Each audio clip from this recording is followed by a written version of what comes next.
ನಮ್ಮ ದೇವರು ಕರ್ತನಾದ ಯೇಸು ಕ್ರಿಸ್ತನ ನಾಮದಲ್ಲಿ ಅನುದಿನದ ಆಹಾರ ಪ್ರಿಯರಿಗೆ ಪ್ರೀತಿಯ ಶುಭಾಶಯಗಳು. 2025 ಜೂನ್ ತಿಂಗಳ 4ನೇ ತಾರೀಕಿನ ಬುಧವಾರದ ದೇವರ ವಾಕ್ಯವು ಪರಿಮಳಯುಕ್ತ ಎಣ್ಣೆ. ಈಗೋ ಸಹೋದರರು ಒಗ್ಗಟ್ಟಿನಿಂದ ಒಟ್ಟಿಗೆ ವಾಸಿಸುವುದು ಎಷ್ಟು ಒಳ್ಳೆಯದು ಮತ್ತು ಎಷ್ಟು ಆಹ್ಲಾದಕರವಾಗಿದೆ. ಅದು ತಲೆಯ ಮೇಲಿನ ಅಮೂಲ್ಯ ತೈಲದಂತೆ ಗಡ್ಡದ ಮೇಲೆ ಇಳಿಯುತ್ತದೆ. ಆರೋನನ ಗಡ್ಡವು ಅವನ ವಸ್ತ್ರಗಳ ಅಂಚಿನಲ್ಲಿ ಇಳಿಯುತ್ತದೆ. ಅದು ಚಿಯೋನಿನ ಪರ್ವತಗಳ ಮೇಲೆ ಇಳಿಯುವ ಹೆರ್ಮೋನಿನ ಮಂಜಿನಂತಿದೆ. ಕೀರ್ತನೆಗಳು 133 1-3. ಈ ಕೀರ್ತನೆಯು ಆರೋನನ ತಲೆಯ ಮೇಲೆ ಸುರಿಯಲ್ಪಟ್ಟ ಅಮೂಲ್ಯವಾದ ಅಭಿಷೇಕದ ತೈಲದ ಬಗ್ಗೆ ಸುಂದರವಾಗಿ ಮಾತನಾಡುತ್ತದೆ.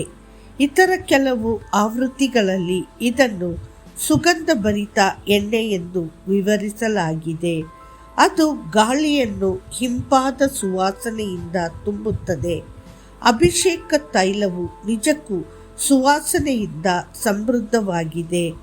ಏಕತೆ ಇರುವಲ್ಲೆಲ್ಲ ದೈವಿಕ ಸುವಾಸನೆ ಇರುತ್ತದೆ. ಸಹೋದರರು ಒಂದೇ ಒಪ್ಪಿಗೆಯಿಂದ ಒಟ್ಟಿಗೆ ವಾಸಿಸುವಾಗ ದೇವರ ಅಭಿಷೇಕದ ಸುವಾಸನೆಯು ಅರಳುವ ಹೂವಿನ ಸುವಾಸನೆಯಂತೆ ಭೂಮಿಯಾದ್ಯಂತ ಹರಡುತ್ತದೆ. ಹೂವುಗಳು ತಮ್ಮ ಪರಿಮಳದ ಮೂಲಕ ಜೇನುನೊಣಗಳನ್ನು ಆಕರ್ಷಿಸುವಂತೆ ಆಧ್ಯಾತ್ಮಿಕ ಏಕತೆಯು ದೇವರ ಅನುಗ್ರಹ ಮತ್ತು ಇತರರ ಗಮನವನ್ನು ಸೆಳೆಯುತ್ತದೆ. 133ನೇ ಕೀರ್ತನೆಯು ಏಕತೆಯ ಆಶೀರ್ವಾದದ ಆಚರಣೆಯಾಗಿದೆ. ಎಲ್ಲಿ ಏಕತೆ ಇದೆಯೋ ಅಲ್ಲಿ ಸಮೃದ್ಧಿ ಇರುತ್ತದೆ ಎಂಬ ನಾಣ್ಣುಡಿ ಹೇಳುವಂತೆ ಅನೇಕ ಹೂವುಗಳು ಒಟ್ಟಿಗೆ ಎಣೆಯಲ್ಪಟ್ಟು ಸುಂದರವಾದ ಹಾರವನ್ನು ರೂಪಿಸುತ್ತವೆ.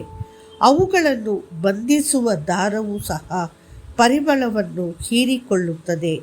ಅದೇ ರೀತಿ ನಾವು ದೇವರ ಜನರೊಂದಿಗೆ ಹೃದಯ ಮತ್ತು ಆತ್ಮದಲ್ಲಿ ಒಟ್ಟಿಗೆ ಸೇರಿದಾಗ ನಾವು ಸಹ ಪರಿಮಳಯುಕ್ತರಾಗುತ್ತೇವೆ. ಕರ್ತನು ಈ ಸುವಾಸನೆಯ ಯಜ್ಞವಾಗಿ ಆನಂದಿಸುತ್ತಾನೆ. ಅದಕ್ಕಾಗಿಯೇ ದೇವರು ಸಭೆಯ ಫೆಲೋಶಿಪ್ ಅನ್ನು ಸ್ಥಾಪಿಸಿದನು. ಒಮ್ಮೆ ಕ್ರಿಸ್ತನಲ್ಲಿ ನಂಬಿಕೆ ಇಟ್ಟಿದ್ದ ಒಬ್ಬ ಮುಸ್ಲಿಂ ಸಹೋದರಿ ಕಣ್ಣೀರು ಸುರಿಸುತ್ತಾ ನನಗೆ ಸಭೆಯ ಫೆಲೋಶಿಪ್ಗೆ ಹಾಜರಾಗುವ ಸವಲತ್ತು ಇಲ್ಲ ಎಂದು ಹೇಳಿದಳು. ಅವಳು ಧರ್ಮನಿಷ್ಠ ಮುಸ್ಲಿಂ ಕುಟುಂಬದಲ್ಲಿ ಬೆಳೆದಳು ಮತ್ತು ನಂತರ ಯೇಸುವನ್ನು ತನ್ನ ರಕ್ಷಕನಾಗಿ ಸ್ವೀಕರಿಸಿದಳು. ಅವಳ ಗಂಡನಿಗೆ ಅವಳ ನಂಬಿಕೆಯ ಬಗ್ಗೆ ಅಥವಾ ಅವಳು ಆತ್ಮ ಮತ್ತು ಸತ್ಯದಲ್ಲಿ ಆರಾಧಿಸಲು ಪ್ರಾರಂಭಿಸಿದ್ದಾಳೆಂದು ಅವನಿಗೆ ತಿಳಿದಿರಲಿಲ್ಲ. ಅವಳ ಸ್ನಾನಗೃಹವು ಅವಳ ಪವಿತ್ರ ಸ್ಥಳವಾಗಿತ್ತು.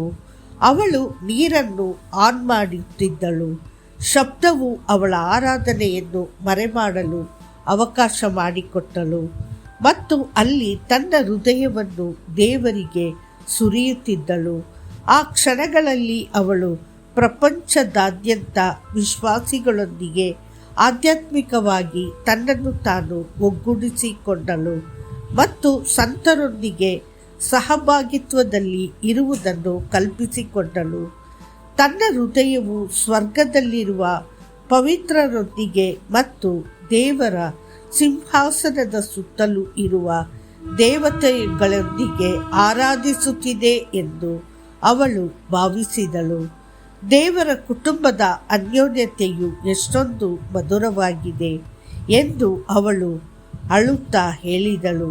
ನಿಜಕ್ಕೂ ಅವಳು ಗುಪ್ತ ಲಿಲ್ಲಿ ಹೂವಿನಂತೆ ರಹಸ್ಯವಾಗಿ ಆರಾಧಿಸುತ್ತಿದ್ದಳು, ಆದರೆ ಕರ್ತನಿಗೆ ತಿಳಿದಿರುವ ಮತ್ತು ಅಮೂಲ್ಯವಾದವಳು.